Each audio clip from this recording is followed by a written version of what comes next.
Okay, hi again, everybody, and welcome to our session today. I'm just going to go ahead and share my screen with you all and just go through a little bit of an agenda before we get started today. So today it's going to be, oh, sorry, I'm not sharing my screen yet. Here we go. Let's try that again. Okay, so I hope everyone can see my screen now. It's going to be Mark and I, who's one of our senior consultants here, or senior consultant, depending on your pronunciation, going through this today on how to use client requests to turn those into estimates and jobs in your system. A little surprise there for Mark with the picture here. So let me just get to the agenda here. So today we're going to be reviewing some basics of using the portal, what a client request might look like, and then how to convert those submitted briefs into great estimates and jobs. Mark, can you hear me okay? Yes, I can. Thank you for the nice drawing there. I think it's pretty cool. Yeah, well, you are our senior consultant, so I think it's important that we have you looking the part at all times. So let me go ahead and make you presenter here. Just hang tight. And maybe while I'm doing that, how long do you think we're going to go today? I think this is going to be a pretty quick one. I'm guessing anywhere between 25 to 45 minutes, but as always, I typically go over. But it'll be 45 or under for sure. Okay, fantastic. And of course, I will be here answering people's questions as you go through. So I'll just, you should be, yeah, I see your screen and we're just ready when you are. Okay, awesome. Thanks so much, and thanks everyone for joining in today. I'm looking forward to taking you all through this workflow process. This is, as you would see when you're signing up, a workflow webinar that's going to be covering a process of going from a client request slash brief through an estimate and a job, and also how projects can be incorporated into that as well. Just to recap on this series, the other processes that we've covered so far are, the first webinar was going from a schedule through to an estimate and a job, and using the schedule itself to automatically build an estimate with values based on the details that you've put into the schedule. The second webinar that we did in this series was the reverse order, where we're looking at creating an estimate and then having that drive the schedule, and then opening up a job either before or after that. And in this workflow series, as I mentioned, this is going to be looking at a brief slash client request, and then taking it through there. A few things that I wanted to mention before we jump into the webinar itself. Just a couple things to promote here. One is the business of creative for creative agency management, which is our LinkedIn group. Please check us out. There's lots of cool content we put on here all the time. We're always writing blogs. I myself really like to write about financial workflow processes and providing guidance around rates and how to manage retainers and things like that. In fact, I think this is one of mine right here, actually. So please check us out. I believe there's going to be an email going out after the webinar that's going to have a link to that. So please join our LinkedIn group. There's lots of cool stuff there happening all the time. Another thing I want to mention is that up in the top right corner of your system, you'll notice that there's a little question mark there. And there's some really great things that you can access through here, including the training site, and then also an area that's called What's New. Now, this is a new page that we're providing to our clients, and it just gives you some information on what's going on. So there's three sections here. There's a What's New section around product releases and feature enhancements, new documents, videos, and webinars, and bug fixes. So an ongoing bug fix report, so you can see what our development team is working on fixing, if there's any problems that are happen to be plaguing you at this time. And selecting any of these is just going to give them to you in chronological order, so allow you to see all the different releases and things that are happening, as well as video recordings of things like the webinars. So I was just talking about the last couple webinar series that we've done, and here are the recordings of those webinars right here. So it's really easy to find them. You don't have to go searching for them. You don't have to, contact us to have us send you a link. You can get them right away going into the What's New area through what I refer to as the super nav. I'm not sure if that's still what our dev team calls it. I call it the super nav. Great. So let's jump in. This, as I mentioned, this is looking at a client request slash brief, and I want to touch on both because I want to make sure that this webinar can be relevant to those who may not be using the client portal.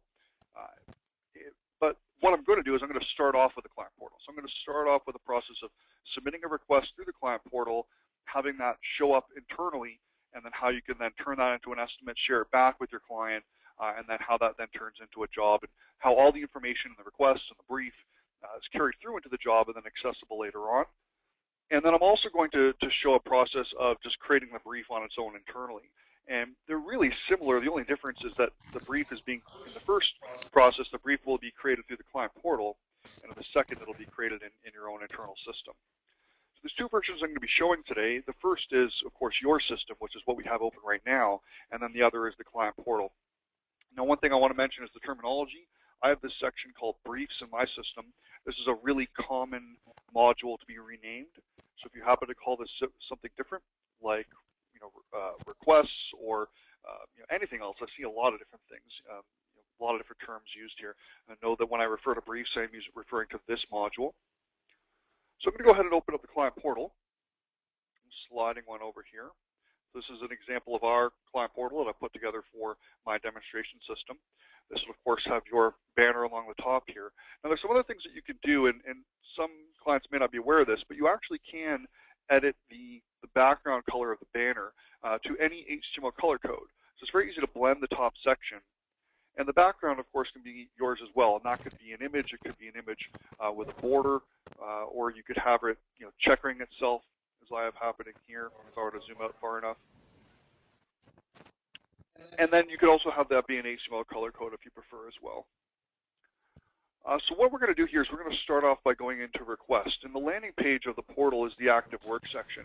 And this is where you're going to see a list of all of the jobs that you were a contact. And when I'm saying you, I'm talking about your client. So your client is a contact on jobs that are being done, and they're able to see those in this list. If they are not a contact on a job, they will not see it on the list, even if that job is for a company that they are employed with. They specifically have to be involved in the job in order to see it on their list. I'm going to go into the request section here, and this is where our client is able to create a new request. Now, one thing I want to touch on is the brief type / request type really quickly before I even fill this out. The selection of this value is going to control the information in the actual request form itself. And the customization of the brief / request types is something that we've covered in previous webinars. There's good documentation on, lots of information on the help site. So I'm not going to be spending too much time going into the admin section and showing how to customize the different styles of questions. Just know that it is easy to do so, and you are in your system, of course, able to go in and customize your brief types and make them be whatever you'd like them to be. In this case, I'm going to give this a name. I'm going to call it webinar request. Give it a delivery date. Notice that some of these fields are not required, but if your client has a delivery date for when they need this item that they're requesting of you done by, this isn't necessarily a delivery date for when they expect a proposal back. It's a delivery date for when the job should be completed. So maybe that needs to happen by the 24th here. The brief type, as I mentioned, the selection of this type is going to control the fields and the values that we see on the next page. And you might have one master creative brief, and that could be used for all client intakes and all internal briefing as well. Or you might have different briefs for different job types. And you often might name them specifically after the job type, and that will connect it to the job type if you do so. We'll see a bit more of that in just a minute. Budget, we'll say maybe $10,000. Again, an optional field, but if the client has an overall budget to work with, they can communicate that to you there. We then have the overall description of the request. Now, this is going to become your estimate / job description. They can then save this, the high-level details as a draft, or clicking Save and Next will bring them into the actual request form itself. And this is just an example I've put together. I'm going to fill it out pretty quickly. Again, all of these fields are customizable. It's really easy to do so. But this has some text up at the top. It has a large text area. It's a required field. Notice the asterisk. If I try to move forward, it'll say, sorry, didn't fill in a required field. Turns the field yellow. I must enter data here. We can expand this as well if you're using a modern browser. And then I have some other examples, radio buttons for single options, checkboxes for multiple options. I happen to have multiple pages of this request. And when I click Save and Next, it's going to bring me to page 2. Now, one option that you have is keeping page 2 as strictly an internal part of the brief, and the client wouldn't see it. Clicking Save and Next would simply bring them to a summary. In this case, I've given them access to page 2, and we're providing more details and filling out the other values, drop down, all the different types of fields that you might want. You can also upload files here. Now, the file uploads within the brief is not as advanced as some of the other drag and drop file uploads throughout the system. They do need to choose the file, and then it's going to open up, their Finder window, or whatever it might be, depending on whether they're a Mac or PC. But they then need to choose the file and open it up. Unfortunately, there isn't a multi-file select within the brief. If you want them uploading multiple files, they can choose to duplicate those fields and upload as many files as they wish. Again, they can then save this as a draft, or clicking Save and Next will then provide them with a summary. It's going to show us each question that was asked and the information that was provided. That's a simple example of a client filling out a brief. Next, we're going to look at the actual workflow process of taking this in, turning it into an estimate, submitting it back, and what that looks like. Emma, I just want to check in. Any questions or anything so far? Oh, hey, Mark. No questions as yet. I just wanted to comment that what I love in the briefs is those under created new requests. I really like how you can see sort of where you are in the process, like you're on the start page or a question page or the summary page. I just find that's always really nice and clear for users of that area. Yeah, that's a good point. You can actually use these for navigation. So if I were to select one of these, it'll actually navigate me back to that page, which is nice. So here, is our request. We can also see our file there, and selecting it will open it up in whatever program your browser preferences dictate. But at this time, I'm going to choose to submit that request, and that request has now been submitted. Now, depending on the alert structure in the system, that may, in fact, there's actually that email. I just got an email about that right now. But depending on the alerts that you have created for yourselves, you may receive a system alert and or an email notifying you of that. And if you do have your clients submitting requests to the portal, you're going to want to have those alerts turned on. We've actually released an upgrade about alerts recently to just have them going out quicker. Even if you're not logged in the system for a long time, you're still getting those emails. But at this point, the client can then see the requests that they've submitted. And we can see that this webinar request is pending an estimate from the agency, from yourselves. And here we can see the name. Here's our webinar request there. Now, if we look at it internally, we'll most likely receive an alert for that. I probably haven't gotten one yet, but it'll come in at some point in the next 5-10 minutes or so, maybe less, maybe 3 to 5 minutes. But instead of waiting for that, I'm just going to go ahead and search for it. So I'm going to do a brief find. I'm going to say, show me all the briefs that were created, let's say today. Now, one thing I like to point out, anytime I do any kind of searching, is all the different tools you can use here, whether that be putting in ranges or less than or greater than, and then of course typing in casual date information like the word today, and then having that fill in for me. But of course, you can also select from the calendar here if you prefer. Click Find. And that is the results of our search. So here we can see that we have a webinar request submitted by our client, North Shore Auto Group. Now, if we wanted to see the full name, of course, we could choose to manage the columns and add the full client name there if we'd like. We can see that there is no estimate as of yet. It's a type of brochure. The account executive is myself, and that could be filling in automatically depending on who you have the default account executive for that type of request. So anytime this type of request is submitted, this person is selected as the AE. Our contact Paul Holder at our client, North Shore Auto Group, is the person who submitted this. The delivery date for the potential work is the 24th of October, and there's a budget of $10,000. If I select this, it will bring me into the details page of the request. And as I mentioned earlier, I have it being labeled as a brief in my internal version of the system. Now here we can see the details, including page 1 and page 2 of the request. Each question that was asked, the information that was provided.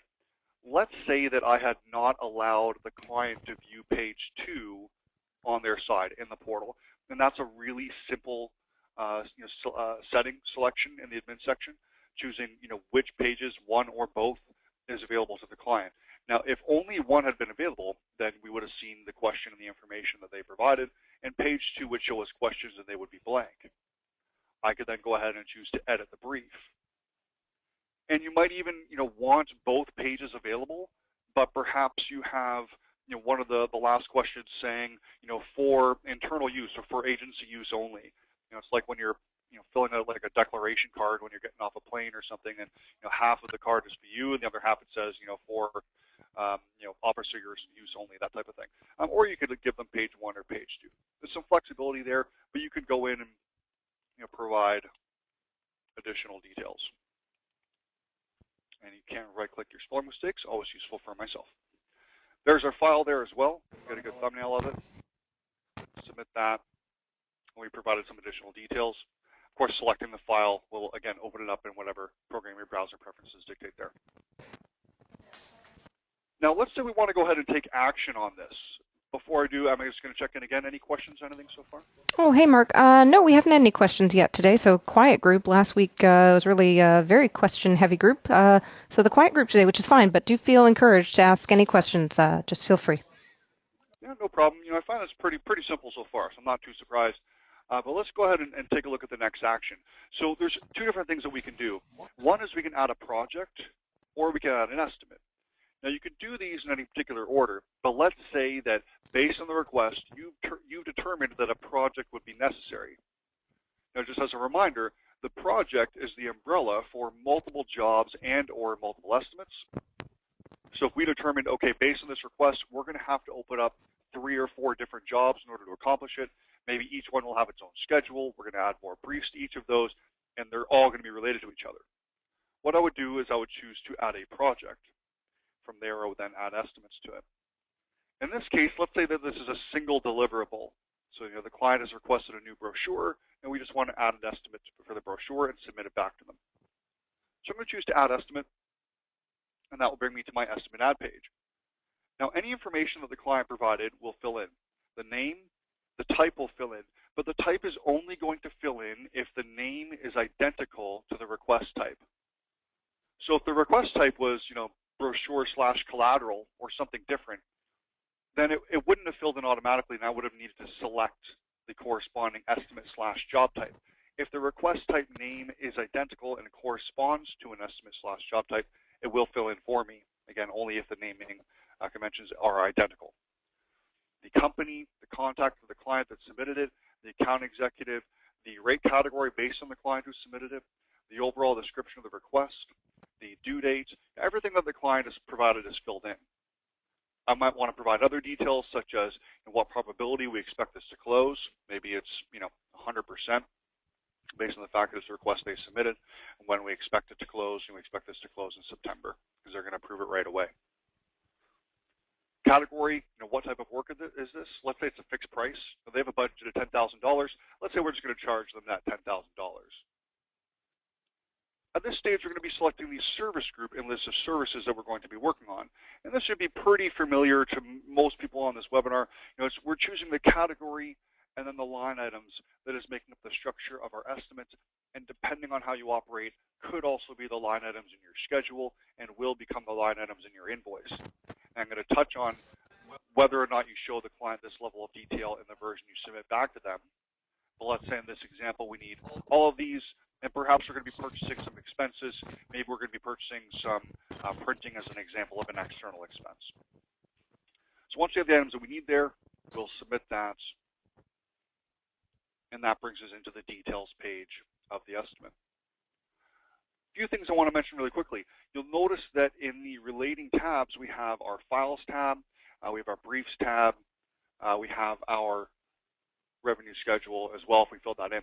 One thing I was actually expecting, which I saw in my test earlier, was our brief files, and I'm not seeing that where I'm not seeing that there, and I'm not really sure why. Maybe it'll come over into our job. When I was doing some test run of this webinar earlier, what I was seeing is a folder called brief files, and then all the files that have been uploaded there. I was kind of excited to show that because it's neat that they automatically transfer through. So I'm not entirely sure why I'm not seeing that there, but perhaps once I add the job, we'll check it out over there. But again, I'm not sure why. We'll come back to it though. But looking at our services here, we can see the category.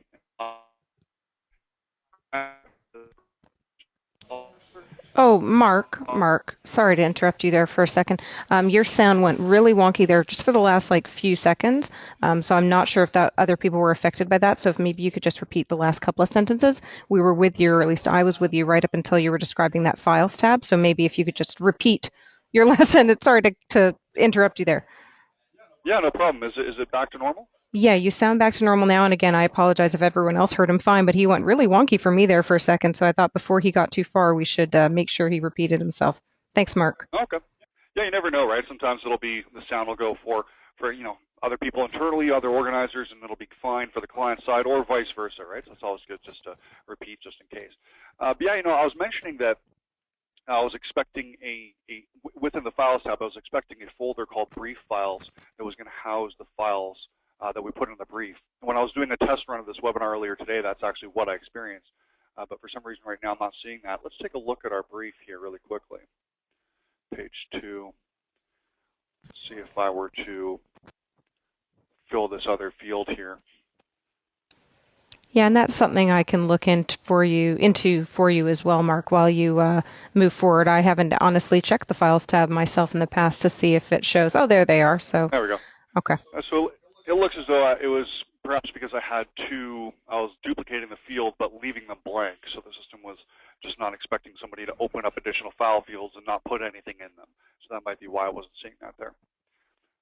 But again, at this point I want to go ahead and put in some values into my services here. So the clients had submitted a requested budget of $10,000, and I'm going to go ahead and I'm going to accommodate that. So I'm just going to fill in some values. I'm going to make this pretty quick. I'll drop in 10 hours into everything here, maybe even 10 hours into non-billable issues. And at this point, we have a bit of playroom to work with. Let's say the printing is going to cost us $1,500, and we plan to mark that up by, let's say, 25%. So we have, $7,875. So we have, $2,125 to work with. So I might just come in here, bump this up. Perhaps I want to put some additional values into the design work. So we're going to put in, $3,125. And I think if my simple math is correct, that should get us up to $10,000. And I touched a bit on this in an earlier webinar as to what I do recommend for creating estimates. As opposed to adjusting the rate, I'm simply putting in an override, or I could have bumped up the hours. So I might have come in here and said 20 and 20, take out that override. We're getting close. 9,875. Let's now bump up the copywriting work here and bump this up to 1,125. And that'll get us to our $10,000. So those are some of the options for editing the value of the estimate to accommodate the client budget. Please don't adjust the rates if you don't have to. Save that. And now let's take a look at our client-facing version and make a decision as to which one we want the client to see. So up at the top here, we have a button that says Print, and this is going to show us all of our client-facing PDFs that we have access to. And these are templates that you would have created in the admin section under System Setup and Printing Preferences, something that we've covered in previous webinars as well as to the customization of those printouts. But I might look at this and say, well, let's look at the detailed version, which I think is our default, even though the other one's called Standard. And let's say we determine that this is a bit too much detail. I want to show something less. So I'm going to go back into my print parameters here, and let's take a look at our standard. And perhaps we determine that this is a more suitable version. Of course, if we had filled in descriptions at the category level, then those would be showing here. But let's say that that's the one that we want our client to see. So what action can we now take to submit that back into the portal to the client? Well, up at the top right, we have a button that says Notify Client. If we select that, it'll open up a communication option where we can choose to notify the client. Now we can select a template for this email. So if there's a different template you've put in the admin section under email/note templates, then we can select that. In this case, we're just having our standard item fill in. So this is the subject line of the email. This is the body of the email. We can edit that if we wish. We can also choose to send a link to the FP portal and or send a PDF version of the estimate. So either is fine. We can also choose which printout we want them to see. In this case, I selected by standard, or when I looked at them, I thought my standard would be the best one for them to take a look at. So that's what I'm going to choose here. I can then send a test version to myself, and or I can click send, which is going to send that email to the client with all those details, that subject line, that body, the link to the portal, and the PDF estimate in this case, because I selected those options. Furthermore, this has also put the estimate into a submitted status. So the estimate is now in a submitted status. Now, one thing I want to mention that's really important is the submitted status is what controls this being available in the client portal. That whole notify client portion, I could have skipped that entirely and just clicked on the submitted radio button. Perhaps I'm on a call with a client and they're asking me for something and I literally throw an estimate together just while I'm on the phone with them. If I click submitted, I could say, in this case, my client, Paul, I could say, hey, Paul, why don't you just open up the portal? I just submitted an estimate to you right now. And by it being in a submitted state, it will be then available to them. You don't have to go through that notify client button and have the system send them an email if you don't want to. Putting it into a submitted status will accomplish the same thing. If we then open up the client portal, what we're going to see is in our view request/estimate section, the webinar request now has an estimate that we can view. So we can select to view that, and it's going to show the level of detail that we told the system to show. And this was the printout version that we selected that we wanted them to see. They can then also view the request. So if they want to take a look at the request again, they can look at the information that they provided that resulted in that estimate, and then choose to approve and decline. So let's say we approve this item. This is the reason why. Now this will go in as a note against the job, but we'll submit that, and that item is then approved. Now that, of course, will send you an email and notify you if you have your alerts set up appropriately to do so. And in your version of the system, when we look at the active estimate details, we're going to see that the estimate is approved. Now up at the top, we can choose to add job. We can also take other actions. We can add schedules. We can add briefs. You can add an unlimited amount of briefs to estimates and jobs. So if you needed to have your own entirely separate brief that was strictly internal, then we can add that to this estimate as well. Or once we choose to add job, we can also add the brief to the job as well. Select that brief. The job is then open. We're now looking at the jobs details page. So this is the main page that's relating to the job, and we can see, starting from the right, our files. There's our brief files folder there. There's our file there. It's client visible. We can then see the estimates. This item is going to be approved, and we can see our contacts and so forth. We can also see the briefs, and here is our webinar request. So that's the process from start to end. Now, one thing I mentioned a second ago that I want to touch on again is adding additional briefs to this job/estimate. We may have a client request that's come in that's provided all the details that we need from them, but there may also be additional details that you want to add. And you can add any brief to any job at any stage in its production. So we can add a brief at this point, and it could be the same brief type, or it could be a completely new brief type. And that will then be available from the jobs details page. And it would be the same as like one that's filled out from the client. It's just available on the jobs details page. We're actually going to take a look at that process in a second as well. Now, a few things to mention is that the information that was provided in that client request is then going to be available on reports. So, for example, up at the top right corner, there's a print button. And this gives you some of the different printouts available, and one is a job jacket, what we refer to as a job jacket. And it's basically all the information that's come in about the job so far. And here are in this case, webinar request, which is the name of the brief, the questions, each question that was asked, and then the information that was provided. And that will show up in a lot of this kind of overall high-level job reports, is all the information provided in the brief. So that's the process from a portal request through an estimate through a job. The next thing we're going to show is the process of submitting a brief internally, and then going through a similar process, but just taking out the client portal. Before I do, I don't think I've seen any questions, but I just want to check in and see if you have any. Hey, no, Mark, we haven't had any questions come in, but I'm so glad you pointed out that multiple brief option, because we've got a few clients who really live and die by that, and I've seen them do really cool things like having the initial brief that the client fills in, then maybe having like a midway check-in kind of brief, and then a sort of how did we do brief at the end. And so I'm so glad we can have multiple briefs per job. Yeah, for sure. You know, one thing that I've seen, it's a good point, one thing I've seen as well is I've seen clients, especially in a retainer situation, add new briefs each month. You know, perhaps at the end of the month, they're adding a new brief that outlines a strategy for the following month.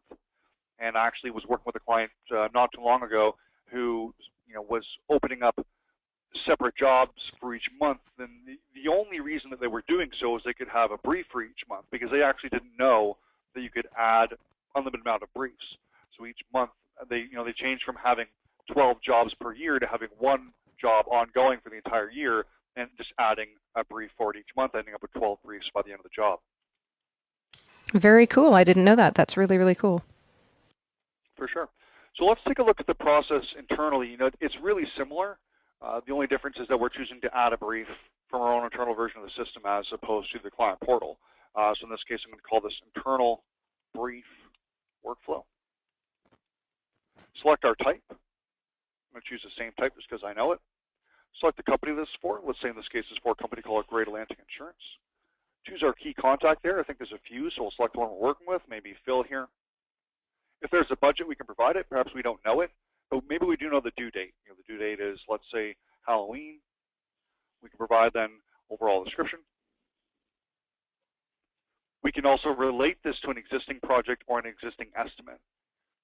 Now, this is pretty rare that you would get to this page and have these fields be blank, but intend to fill them out. And the reason is that usually, if you're going to add a brief for an existing project or an existing estimate, you're typically going to do that from that item's details page. So from that item's details page, you're going to choose to add a brief, which is then going to fill that field in for you. However, if you've gotten here and you know that you do want to relate it to an existing estimate or existing project, then you can do so. But in this case, we're starting from scratch. So we're going to leave those blank. Click Save and Next. And here's the exact same brief that we're looking at, just the internal version. Again, required fields. In this case, it's yellow. If I click Save and Next, it says, sorry, fill it in, turns the field red, and I can enter data here. And then the other options that we saw earlier, radio buttons, check boxes, click Save and Next. We'll get the rest of our values. And you can do a lot of things here. You could do date fields with calendars. You could do fields that require certain data types, maybe website URLs or email addresses. And if the data you put in there doesn't match the structure of a website URL or an email address, it'll turn the field red and say, sorry, you didn't fill this field out correctly, and you'll have to go back and fix it. Choose our file, grab another one of these guys, open that up, click Save and Next. That is our brief created. And at this stage, it's identical to a brief that was submitted through the client portal. And if you want to, you can then have an estimate produced from this that is available on the client portal. So the request doesn't have to come from the client portal in order to send them an estimate for them to approve within the portal itself. You can do that process internally. But again, here are the different questions that were asked, the information that's provided. Up at the top, let's choose to add a project in this case. Let's say that in this particular workflow example, we are filling out this brief and we've determined that multiple jobs are going to be required. So we're going to choose to add a project. Some information has been filled in for the name, the company. In this case, I'm going to back this name out a bit. I'm going to call this Great Atlantic Insurance, campaign. Just kind of keep it generic. Code, let's call it Great Atlantic Insurance campaign. Select our type. Let's call it a rebrand campaign.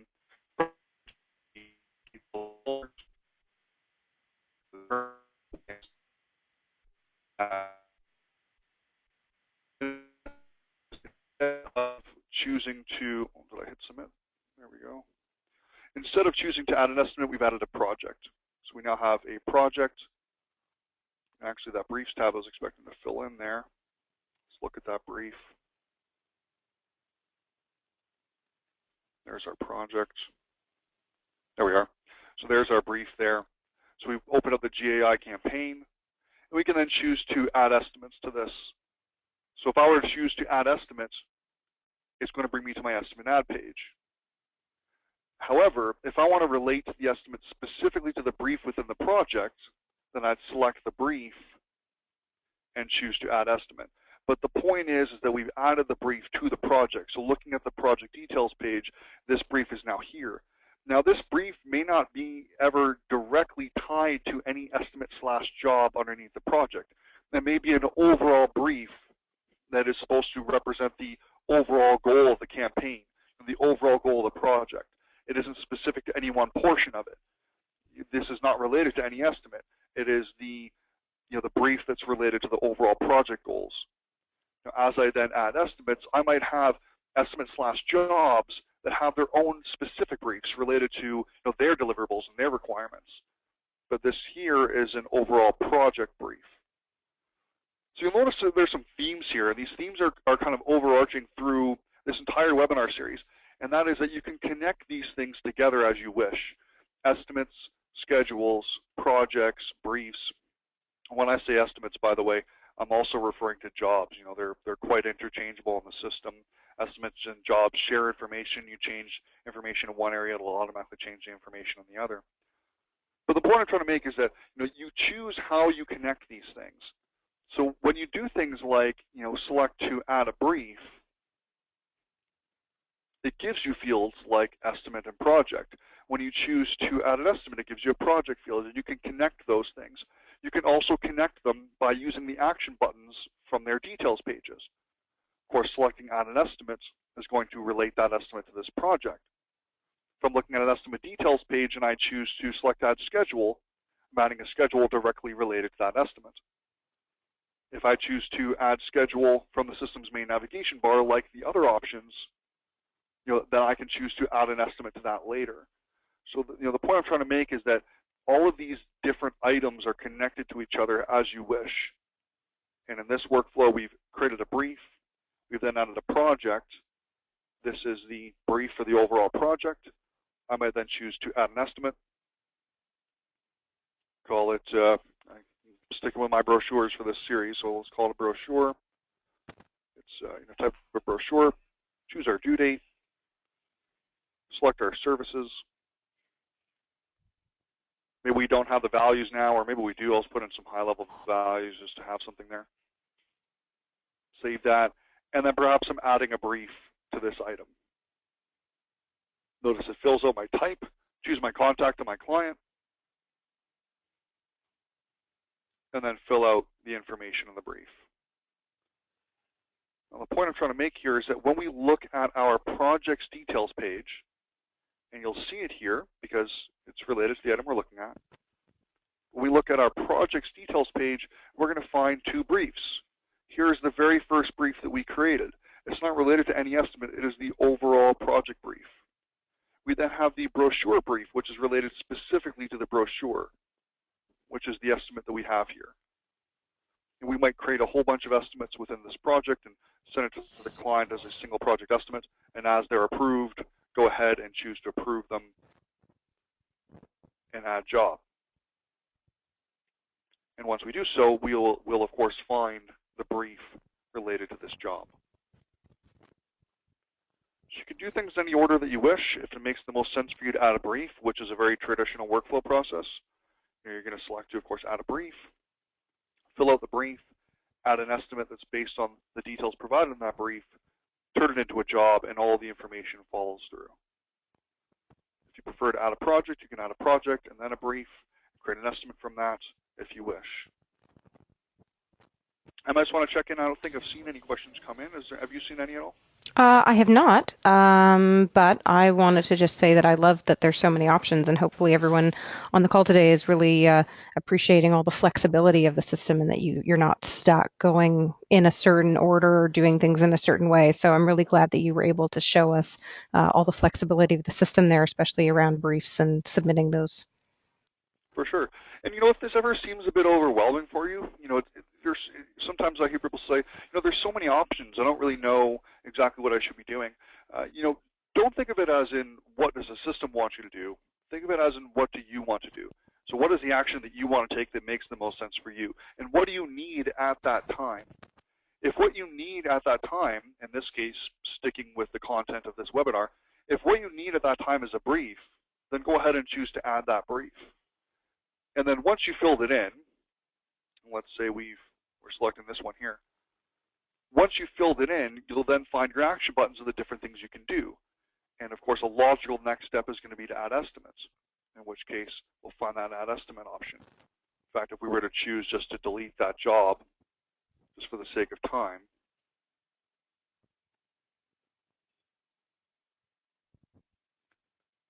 once you have added that brief, then you can take the next action, which is up at the top right. And all the actions are always up at the top right. So any details page you're looking at, the next action you want to take is going to be up at the top right corner. So yeah, so again, just don't think of it as like, what does the system want me to do next? Think of it as, what do you want to do?